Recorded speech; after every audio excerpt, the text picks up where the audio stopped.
How did you do that? How did you do that?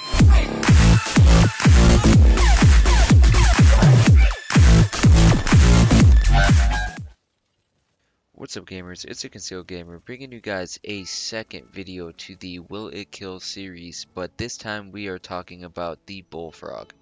So I actually had a couple of people in the comment section asking me to use the Bullfrog and to test it out and see how I like it, so let's get into it. So if you're wondering how to get your hands on a Bullfrog, there are actually multiple ways in which you can acquire one.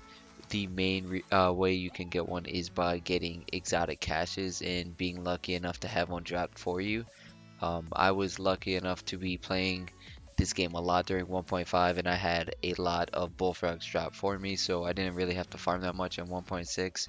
But another way would be contaminated events in the Dark Zone, which are supposed to give you the Bullfrog, so I'm pretty sure this is probably the #1 way to getting a Bullfrog. Now in update 1.5, a lot of players actually use the Alpha Bridge FAMAS with the lightweight M4 with the Alpha Bridge. A lot of you guys are probably aware of this. It was pretty broken at the time and it was for sure the meta of 1.5. But the developers have decided to make it an exotic weapon, so you cannot stack those talents on any other weapon but the exotic itself. Now with the implementation of these exotic weapons, a lot of people shied away from using the Bullfrog because they actually felt the lightweight M4 was more superior with its accuracy and handling over the Bullfrog. So there's not many people that I know of that actually are dedicated to using the Bullfrog. But what I've learned through these past couple days of actually using the Bullfrog is that the handling and accuracy can somewhat be controlled and handled with. So it just takes a matter of knowing how to deal with that kind of recoil.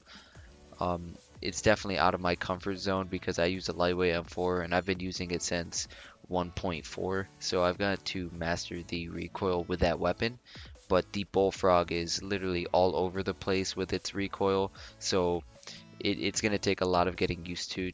But just like any other gun in this game, you'll actually get used to it, and I started to pick up on the recoil patterns with it, and I think so will you guys when you start to use this weapon. But for the builds that you can use, they will actually help with the stability of the weapon. So as we take a look right here, I use the striker build with the Barrett's chest piece and a specialized backpack. Now the other build that I was using was the high-end Hexo build with Vigorous, Refresh, shortbow knee pads, specialized Skull MC gloves, and Nimble. Now, I prefer the Striker build because the stability actually helps with the controlling of the Bullfrog.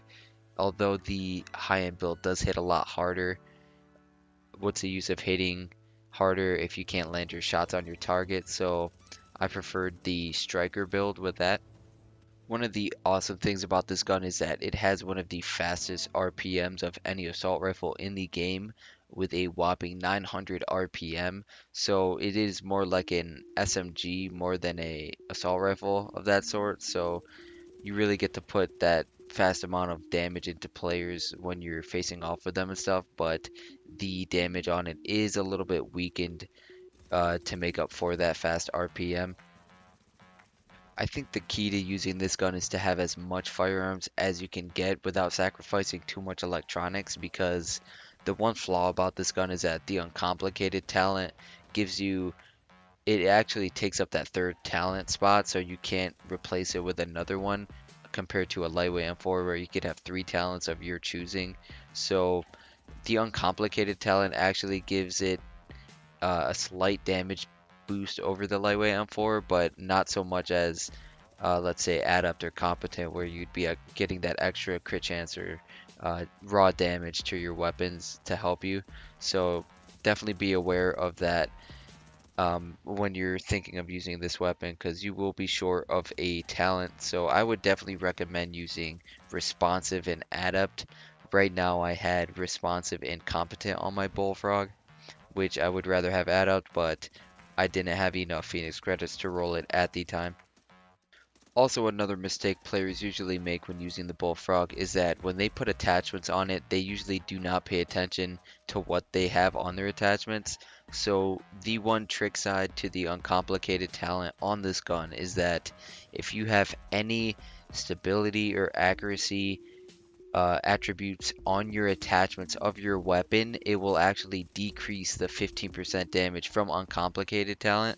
So it will actually lower your damage. So you want to make sure you have as little as possible stability and accuracy on your weapon. You can get talents like accuracy or accurate, I think it's called, on your weapon, and that will actually not reduce your damage. But if it is an attachment on your gun that has accuracy and stability, it will actually decrease that amount of damage. So make sure you guys look out for that when you're using the Bullfrog. Finally, one more thing that players should be aware about when using the Bullfrog is that the stability and accuracy is so bad that you're not going to want to be shooting people from a distance. Let's say if they're using a lightweight M4 and you're using the Bullfrog, they will have the advantage over you because of how stable the lightweight M4 is. So you're definitely going to want to use your space wisely and definitely stay upfront and personal with the people that you're fighting. Now, unless you do stack stability onto your build somehow, let's say striker like I was doing, then maybe you can get good enough with the weapon to actually focus people down. But other than that, I would have to say this weapon is pretty good in my opinion. It could be better because of the third uncomplicated talent, which actually limits it for its full ability. Let's say like the lightweight M4, you could have that third talent of your choice.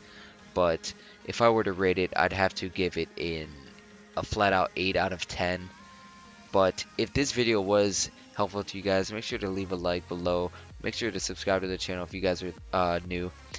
And if you have any ideas for builds or weapons you want me to test out, make sure to comment below so I can make sure to add it to the series. But other than that, I will catch you guys on the next one. Peace out.